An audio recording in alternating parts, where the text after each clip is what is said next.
ሰላም ውድ አድማጮቻችን አርሰናል በ140 ዓመት ታሪኩ አድርጎ ማያውቀውን ዛሬ ምሽት ማከናወን ችሏል። መድፈኞቹ ወደ ግማሽ ፍጻሜ የአውሮፓ ቻምፒዮንስ ሊግ በተከታታይ 2 ዓመታቶች ማለፍ ችሏል። ያ የአርሰን ዌንገሩ አርሰናል በጣም የሚደነቀው አርሰናል በተከታታይ ዓመታት ለግማሽ ፍጻሜ ማለፍ አልቻለም ነበር። ይህ ለአርሰናል በአውሮፓ መድረኮች ላይ ላሳየው ድንቅ ብቃት የማይክል አርቴታ ስብስብ በጣም ብዙ አድናቆት ይገባዋል። አምና በግማሽ ፍጻሜው በፓሪስ ሰን ጀርመን እንደወደቀ የሚታወቅ ነው። ዘንድሮስ ምን ይፈጠራል? በካራባኦ ካፕ የፍጻሜ ጨዋታ ላይ በማንቸስተር ሲቲ የተሸፈኑ ነፉት አርሰናሎች በኤፍኤ ካፑ በሳውዛምፕተን ከሜዳ ውጭ ሽንፈት እንግዲህ የተሰናበቱት አርሰናሎች በፕሪሚየር ሊጉ በበርንማውዝ ያጋጠማቸው ሽንፈት ቢኖርም እነዚህን ሁሉ ነገሮች ተቋቁመው አውሮፓ ቻምፒዮንስ ሊግ ስፖርቲንግ ሊዝበንን በሚገባ ማሸነፍ ችሏል። ነገር ግን አርሰናልን ያየነው ሲያጠቃ ምርጥ ፐርፎርማንሱን ሳይሆን አርሰናል በሌላ በኩል የታየበት ጨዋታ ነበር። በሚገባ ጨዋታን ለመቆጣጠር በጥሩ ሁኔታ ውጤታማ የሆነበት ጨዋታውን በሚገባ የተቆጣጠረበት በመጀመሪያው አጋማሽ ከንተሙ የስፖርቲንጉ የአማካይ መስመር ተጫዋች ፖሉ ከመለሰበት ውጭ በሁለተኛው አጋማሽ አርሰናል ሊያንድሮ ትሮሳርድ ፖል የመለሰበት የሚታወስ ነው። በአጠቃላይ ግን ጥሩ የጨዋታ ቁጥጥር እንዲሁም ደግሞ ጨዋታው 0-0 ተጠናቋል። የአርሰናል የተከላካይ መስመር ገብርኤል ሳሊባ፣ በዛሬው ጨዋታ ደግሞ ሞስኬራና ሂንካፔ ጎሎች ሳይቆጠሩበት ወጥተዋል። ጥሩ የመከላከል ጥሩ የአማካኝ ውጤት በተለይ ከሳምንቱ አጋማሽ ጨዋታ አንጻር በጣም የተሻለ አርሰናልን ማየት ችለናል። ውጤታማነታቸው ደግሞ በግማሽ ፍጻሜ የሚታይ ይሆናል። አርሰናል አትሌቲኮ ማድሪድን በዋንዳ ሜትሮፖሊታኖ ስታዲየም የሚገጥም ይሆናል የመጀመሪያው ጨዋታ። በመቀጠል ደግሞ በኤምሬትስ የሚያደርጉት ጨዋታ ይጠበቃል። በውድድር ዓመቱ መጀመሪያ በአርሰናል አትሌቲኮን እንደገጠመና በጥሩ ፐርፎርማንስ በኤምሬትስ እንዳሸነፈ የምታስታውሱት ጨዋታ ነበር። ታዲያ በድጋሚ አርሰናል አትሌቲኮ ማድሪድ የሚገጥም ይሆናል። ሪያል ማድሪድ አውሮፓ ቻምፒዮንስ ሊግ ውጭ ሆኗል። ባየር ሙኒክ ወደ ቀጣይ ዞር ማለፍ ችሏል። ለባየርን ጥሩ ዕድልን የሚያጭ ነው የሚሆነው። ታዲያ ባየርን ከፒኤስጂ በጨዋታ ረገዱ በጥሩ ፐርፎርማንስን የምናይበት ነፃ ጨዋታ ይሆናል። አርሰናል ከአትሌቲኮ ማድሪድ ዲያጎ ሲሞኔ ከማይክል አርቴታ ተጠባቂ ጨዋታ ይሆናል። አርሰናል አትሌቲኮ ማድሪድን ሲገጥም ከዚህ በፊት የነበረው ቡድን አይመስልም። አትሌቲኮ በጣም ብዙ ለውጦችን አሳይቷል። በተለይ አደመ ሎክመን መፈረም ምን ያክል ቡድኑን ውጤታማ እንዳደረገው፣ ባርሴሎናን ከሁለት ውድድሮች ግማሽ ፍጻሜ ላይ ማሰናበት ችሏል አትሌቲኮ ማድሪድ። ታዲያ ደካማ ቡድን ነው የሚባል እንዳልሆነ የሚጠበቅ ነው የሚሆነው። ነገር ግን አርሰናልም በጨዋታዎች መካከል ለውጦች ይታያሉ። በተለይ ከፊታቸው ያለው የማንቸስተር ሲቲ ጨዋታ፣ ይህ ጨዋታ ለማንቸስተር ሲቲ ጨዋታ ሁሉ ነገሩን የሚሰጥ ይሆናል ተብሎ ይጠበቅ ነበር። እንግዲህ ፔፕ በማንቸስተር ሲቲ አሰልጣኝነቱ ብዙ ነገሮችን እንግዲህ ከአርሰናል ጋር አሳልፈዋል። አርሰናሎች ለእሁዱ ጨዋታ ብዙ መነሻሻዎች ይጠብቃቸዋል። ለማይክል አርቴታ የካራባኦ ካፑን የፍጻሜ ጨዋታ ለመበቀል ብቻ ማሰብ ይህ ጨዋታን ማሸነፍ ግድ እንደሚለው የሚታይ ነው። ቴሪ ዳንኤል ሎሬ ከሲቢኤስ ስፖርት ስቱዲዮ ፓትሪክ ቬራን ካደነቀ በኋላ እሁድ አሸንፋችሁ አሳዩኝ የሚል አስተያየቱን በግልጽ ለማይክል አርቴታ አሳልፈዋል። በአጠቃላይ ስለ ዛሬው ጨዋታ የምንላችሁ ነገሮች አሉ። የእናንተ የጨዋታው ኮከብ ማን ነበር? ዲክላን ራይስ፣ ማይክል አርቴታ የአርሰናል ደጋፊዎች ያሳዩት ቁዘማ እውነት ይገባል ወይስ አርሰናል ደስተኛ መሆን ይጠበቅባቸዋል? ባሳዩት የእግር ኳስ አጨዋወት፣ ባሳዩት የውጤት የተሻለ ስፖርቲንግን የማሸነፍ ፍላጎት አርሰናል የሚፈልገው የተሻለ ውጤታማነት አንጻር ልክ ነው። ይህ ስብስብ የተሻለ ውጤታማ መሆን ይጠበቅበታል። ነገር ግን አንድ ቡድን የሚያደርገው ደግሞ ብዙ ምክንያቶች መሆናቸውን መረሳት የለበትም። ይህ ስብስብ መደነቅ የሚጠበቅባቸው ነገሮች አንዱ በወጥነት በአውሮፓ መድረኮች ላይ በእያንዳንዱ ፍልሚያዎች መፋለም መቻሉ ነው። ይህ በቀላሉ የሚገኝ አይደለም። አሁን አርሰናል በአውሮፓ ቻምፒዮንስ ሊግ ግማሽ ፍጻሜ መግባትን በጣም አቅለውታል። ይህ ጥንካሬያቸው ነው። በግማሽ ፍጻሜ አትሌቲኮ ማድሪድን ይገጥማሉ። ተጠባቂ ጨዋታም ይሆናል። ነገር ግን ሁለቱን የደረሰው መልስ ስፖርቲንግ ሊዝበን ጨዋታዎችን እንያቸው። በቁጥጥር ላይ ያተኮሩ ጨዋታዎች ነበሩ። የ91ኛው ደቂቃ የካይ ሃቨርትዝ ጎል አርሰናልን ወደ ግማሽ ፍጻሜ ያሳለፈችው ብቸኛ ጎል ሆናለች። በመጀመሪያው ጨዋታዎች ወቅት በባለፈው ሳምንት ከታየውና በዚህ ሳምንት ከታየው እንግዲህ አርሰናል ቤን ዋይትን ቤንች አድርጎታል። ማይክል አርቴታ ሞስኬራ ገብቷል። በትክክል የተደረገ ለውጥ ነው። ሞስኬራ በጣም የተሻለ ተጫዋች ነው። ሩጫዎቹ በጣም ጥሩ ናቸው። የመከላከል ቅርጹ በጣም ጥሩ የሚባሉ ናቸው። የሚፋለምበት መንገድ አርሰናል በማጥቃቱ ረገድ እንደ ቤን ዋይት ሞስኬራ ውጤታማ ባይሆንም በመከላከሉ ረገድ ግን በጣም ጥሩ ፐርፎርማንሱን አሳይቷል። እንግዲህ አርሰናል ቲምበር ለማንቸስተር ሲቲ ጨዋታ ይመለሳሉ የሚለው አንዱ ጥያቄ ሆኖ መቅረብ የሚጠበቅበት ይመስለኛል።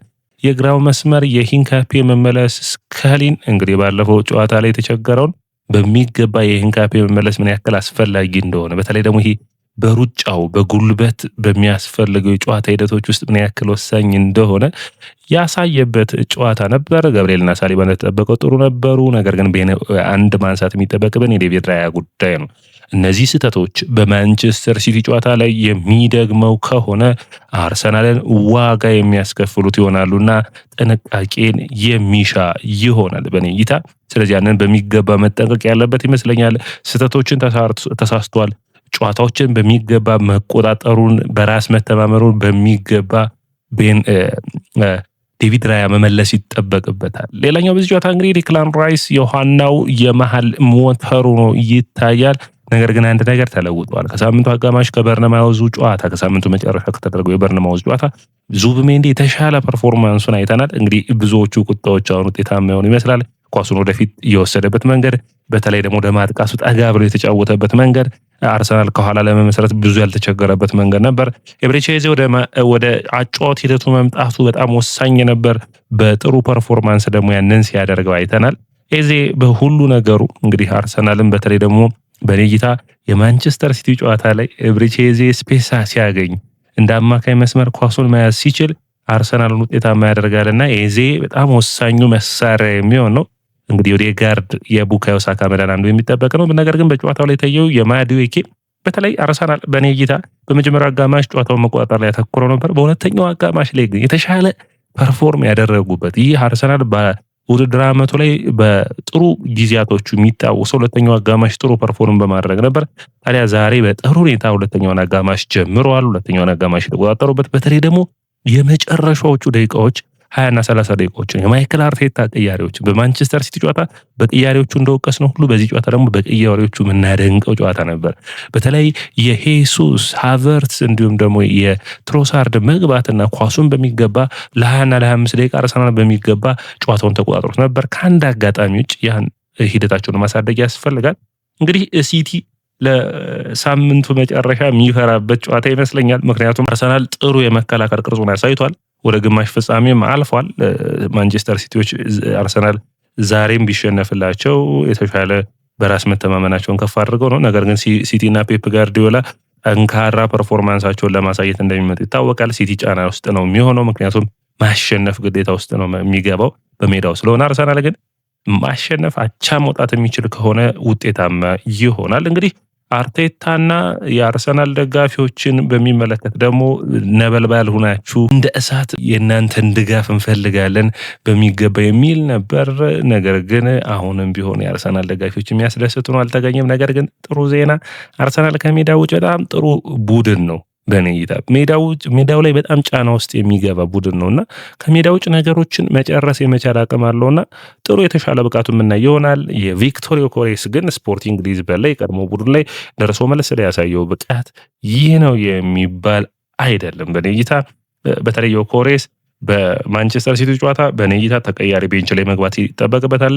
ስለዚህ ሃቨርትዝ ወሳኙ ተጫዋች በረጅም ለመጫወት አርሰናል የሚጠቅመው ሃቨርትዝን መጠቀም ነው የሚሆነው። ነገር ግን ሃቨርትዝን በ10 ቁጥር ቦታ ሳይሆን በ9 ቁጥር ቦታ ማድረግ ዛሬ ዮኬሬስን በሃቨርትዝ ሲቀይረው እንዳየ ነው በጣም ጥሩ የሆነ ጥሩ ጥምረትን አሳይቶናል አይደለም ከኤዜም ጋር። ስለዚህ አርሰናል በዛ ውጤታማ ቡድን እንደሆነ ይታወቃል። ስለዚህ አማካይ መስመሩን ለመቆጣጠር የተሻለ ሚና ይኖረዋል ብዬ አስባለሁ። የሃቨርትዝ ኤዜ ጥምረት ጥሩ ይሆናል ብዬ አስባለሁ። ማዱዌኬ ግን ጉዳቱ እንግዲህ ከተቀያሪ ቤንች ላይ አይተነዋል። ጉዳቱ ምን ያክል አሳሳቢ ነው በሚቀጥሉት ቀናቶች የሚታወቅ ይሆናል። ዳውማን ጥሩ ፐርፎርም አድርጎ ተቀይሮ ገብቶ አርሰናል በማርቲኔሊም በትሮሳርድም ጥሩ የሆነ ፐርፎርማንስን ከሁለቱም ተጫዋቾች ዘንድ አግኝቷል ብዬ አስባለሁ። ነገር ግን አሁንም አርሰናል የተጎዱ ተጫዋቾቹ እንዲመለሱ ትልቁ እይታ ይመስለኛል። የተጎዱ ተጫዋቾቹ የሚመለሱ ከሆነ ቡድኑ ውጤታማነቱ የሚያረጋግጥ ይሆናል። በጣም ወሳኝ ምዕራፍ፣ ወሳኝ ጨዋታ፣ ጥሩ የጨዋታ ቁጥጥር፣ የአውሮፓ ቻምፒዮንስ ሊግ ልምድ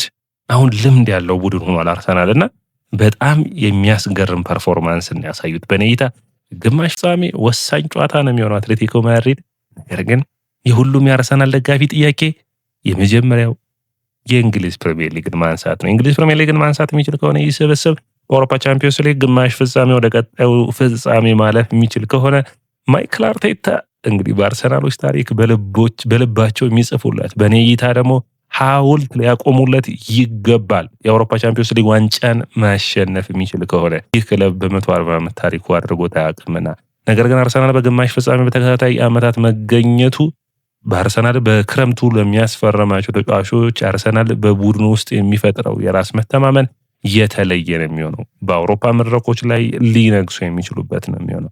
በተለይ ለነ ዲክላን ራይስ ወደ ቀጣዩ ምዕራፍ አረፈው አትሌቲኮን አሸንፎ ወደ ፍጻሜ የሚያልፉ ከሆነ የእንግሊዝ ፕሪሚየር ሊግ ዋንጫ የሚመጣ ከሆነ የእንግሊዝ ብሔራዊ ቡድን በዓለም ዋንጫ ምርጥ ምትሆን ከሆነ ባላንዶሩን የማሸነፍ እድል ይኖረዋል ብዬ አስባለሁ። ሌላኛው መነሳት የሚጠበቅበት ነጥብ ግን አርሰናል እንደ ስብስብ አሁንም ቡድኑ እየተፋለመ መቀጠሉ ነው። ይህ ጥንካሬያቸውን ማስቀጠል የሚያስፈልግ ነው የሚሆነው። ያቻ ውጤት ልክ ነው አይደለም እንግዲህ በብዙ ፈተናዎች ውስጥ ላለው አርሰናል በብዙ ሁኔታዎች ውስጥ መታየት ይጠበቅበታል። የእንግሊዝ ፕሪሚየር ሊግ 6 ነጥብ መሪነታቸውም ጥሩ ፐርፎርማንስ ነው። ነገር ግን ያንን ማስቀጠል ወደ ኢታድ አቅንቶ የሚጠበቅ ነው የሚሆነው። አርሰናል ረጅም ዓመታት አልፎታል በኢታድ ካሸነፈ ይህንን ታሪክ የሚቀይርበት ትክክለኛው ሰዓት ከፊቱ የሚገኝ ይመስለኛል። ወደ አድማጮቻችን የያ ስፖርት ነው። የያ ስፖርትን ላይክ፣ ሼር፣ ኮሜንት፣ ሰብስክራይብ ማድረጋችሁን አትርሱ።